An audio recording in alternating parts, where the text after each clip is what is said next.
You know, today, 233 years ago, Louis XVI, King of France, accepts, or in other words, is forced to sign the first French Constitution of 1791, putting an end to the absolute monarchy of the Ancien Regime, existing for over 200 years.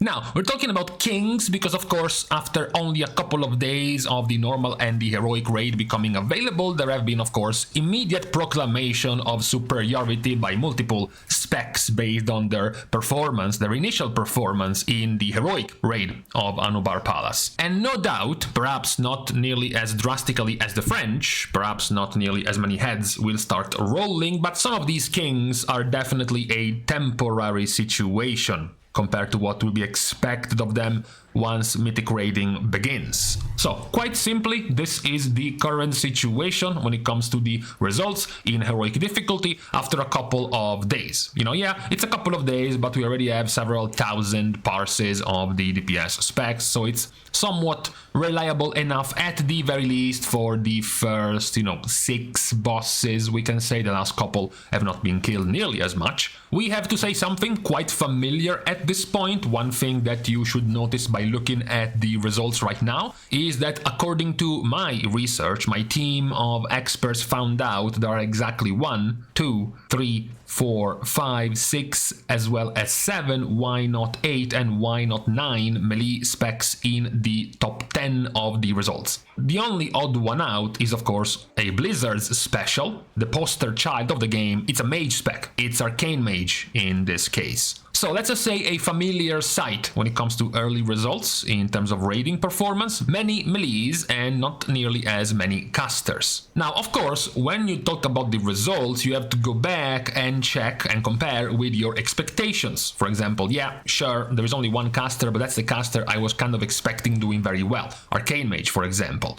And it's a good thing that before the real results, we could only be talking about the simulated results. So you get to check and compare to what you were, kind of expecting of the specs. For example, if we purely go by the single target simulations right now, even if we switch from looking at the damage done to just all of the bosses, all of the mobs, including AoE damage of adds and just on the boss damage, you can see, for example, from the simulations that you could have expected Windwalker Monk, you could have expected Elemental Shaman towards the top, as well as Havoc, Outlaw and Enhancement. Now, Havoc doesn't seem to be doing nearly as well. Elemental doesn't seem to be doing nearly as well. Windwalker doesn't seem to be doing nearly as well. Some are confirming their expected results, like Arcane, sure, like Enhancement as well as the Rogues specs as a whole. But even just in Heroic, you can start seeing some disconnect with the results of the simulations. Now,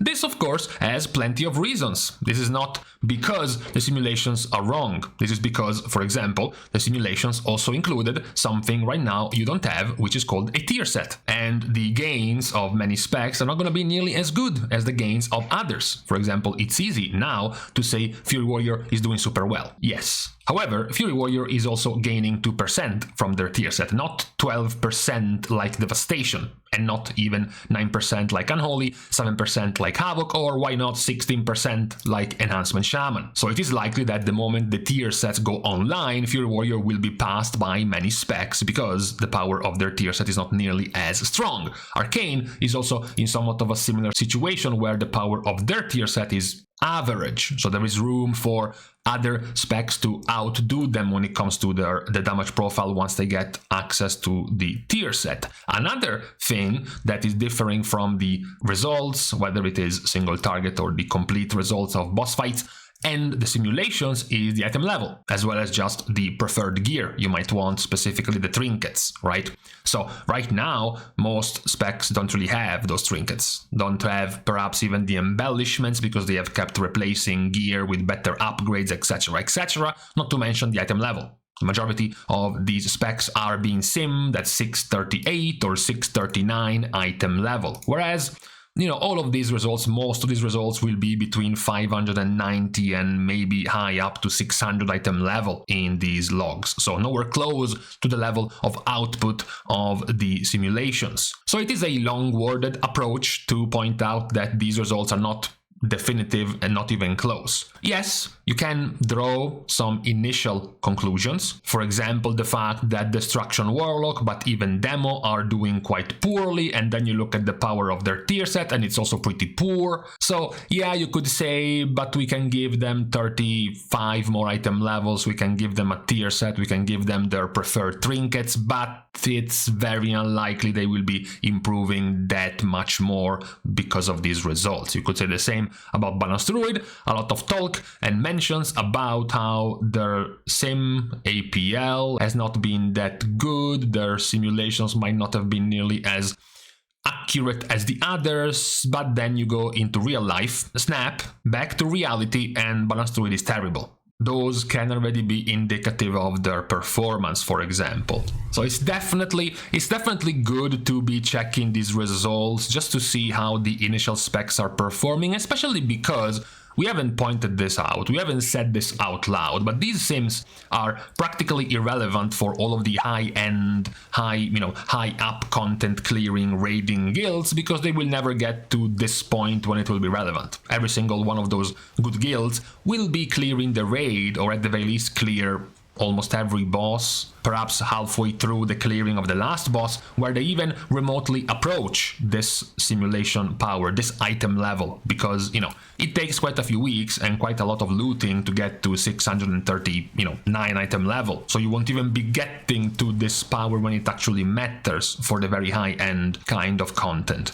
It mostly served as an indication to see some pointers. For example, damn, what's gonna happen with enhancement and arms being neck and neck, being very close to each other, if you consider that the tier set power of arms is barely not even 3% and the one of enhancement is 16%. What's gonna happen when both of them get their hands on their tier set? Arms will move here and enhancement will move here. That is mostly what you can gauge from the results of these first couple of days worth of performance. Whether you're looking at the pure single target damage or even at the overall damage, which is going to include, adds, right? Add boss, you have another add boss, you have another add boss. So there is quite some room for doing more than just single target damage on these fights. The key takeaways are that at the very early release of the raid, melee DPS are vastly outperforming the range DPS, as well as the connection between the simulations in top tier gear plus pure single target with a tier set compared to the results with scuffed gear almost 40 item levels below what the simulations are for, and without a tier set, are of course wildly swinging. Not to mention that early on, luck plays also a bigger role, because some players might have looted their best in slot trinkets, some players might have entered the raid already with a 2-piece tier set because they got it from normal and then they enter into heroic. So for example, some players might have been doing 3% or 4% more damage simply because they had a tier set compared to others. So this is still a pretty early on moment to gauge the performance of the specs before the tier set, as well as up until luck will play a very big role in the item level of the specs. Now, this kind of discussion might be getting even more complex when you talk about the performance of the healers, because unlike the DPS, number one, you have no sims. So you don't know about what would be possibly their max HPS based on their tier set, for example, or even without the tier set, what could be their default healing power, because you don't have nearly as much of an accurate simulation of their power. Now, right now, even though it is heroic, it is looking very good for 5 out of 7 healers when you look at the healing, right? Because yes, we don't have simulations, but what this is telling us is that 5 healers are between 42,000 HPS. 42,000 HPS with these numbers is practically 5% healing. So you have 5 specs within 5% healing done, which is very, very good. It's very, very even. If we switch back to the DPS and we move over to the per second amounts of the results, you will find, gaps going from 700, low 700 to high 800,000. So it's over or up to a 150,000 DPS difference, which is almost, 20% of a gap from the top to the bottom. But for the healers, it's barely 5% within 5 of them. So it's already a better situation situation. Now, we did have our tier list, actually our revolutionary tier chart of healers, where we identified at the very least 4 possible good performers in the raid. What we mentioned were Resto Shaman, Preservation Evoker, Holy Paladin, and Discipline Priest, which we do have in this combination of 5 healers. Preservation Evoker, Resto Shaman, Holy Paladin, and Discipline Priest are all here. We did not have much fate. The least one, in fact, the least fate we had in terms of healing for the raid was Resto Druid, which is correctly at the bottom, followed by Mistweaver, also correctly at the bottom, but we can say the surprise is Holy Priest, which is doing much better. Now, in my copium defense, to defend my prediction, my tier list predictions for the season, Holy Priest is here for 2 reasons, connected to each other. Is that reason number 1, Holy Priest was put that low when it comes to raiding power because Discipline Priest was expected to be doing very well. And when you are in that situation, players will tend to make a decision to play one of the 2 rather than being evenly split between Holy Priest and Discipline Priest. And this is important because in Heroic, Holy Priest plays much better than Discipline. It's much simpler to play in Heroic. When you play Discipline, you need to know much more about the timings, about the flow of the fight, which is something you don't nearly know as much about when you're getting there for the first time at the release of the season. And then you also have the damage. Very simply, the damage in Heroic will be lower. There will be more rot ticking damage over the course of the fight, which is much more ideal for a Holy Priest to heal than it is for a Discipline Priest, which is much more about burst windows. And that's where you find your burst windows, you find them in Mythic. This is not really a new thing. You know, this was patch release of Aberrus, and you can see Holy Priest is not doing, particularly well in Mythic, and then you move into Heroic, and Holy Priest is suddenly ahead. It's the first healer. You look at the parses, it's the most popular healer as well.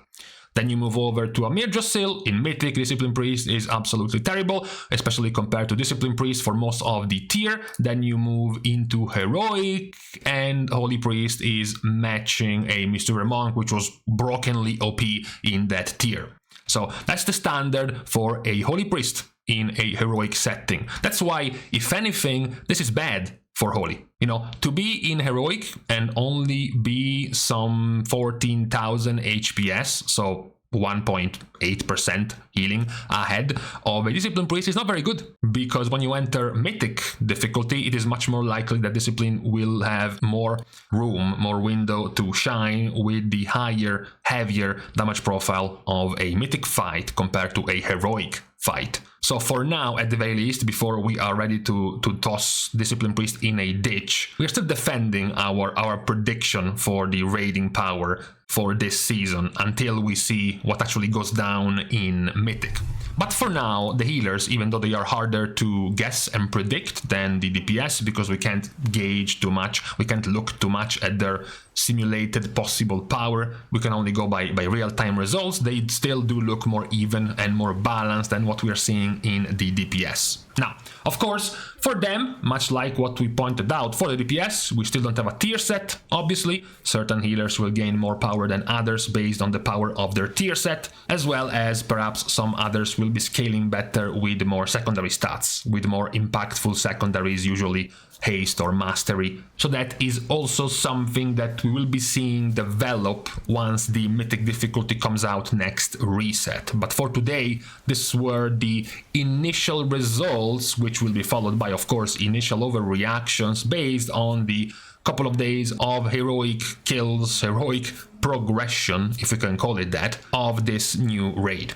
Just to point out why these things are happening, why there can be so much difference with simulations, or perhaps with what you have heard or what you have felt coming up to the release of this raid. Much of this is still bound to change as specs gain more and more item level, better and better best-in-slot items. Tier sets enter a different kind of damage profile in Mythic difficulty, as well as the eventual, already announced by Blizzard, set of balance tuning for the next reset. So, for today, we have this preliminary look of the results in the raid on this Friday, and we can now, with this done, leave each other. We're thanking, of course, everyone for having watched the video, as well as for having supported completely for free by liking and commenting down below, as well as subscribing to the channel itself. And now, with this out of the way, we can now leave each other. Thank you guys again for watching. See you guys tomorrow, and in the meantime, actually officially first day of the season, we are now putting on long pants because of the cold.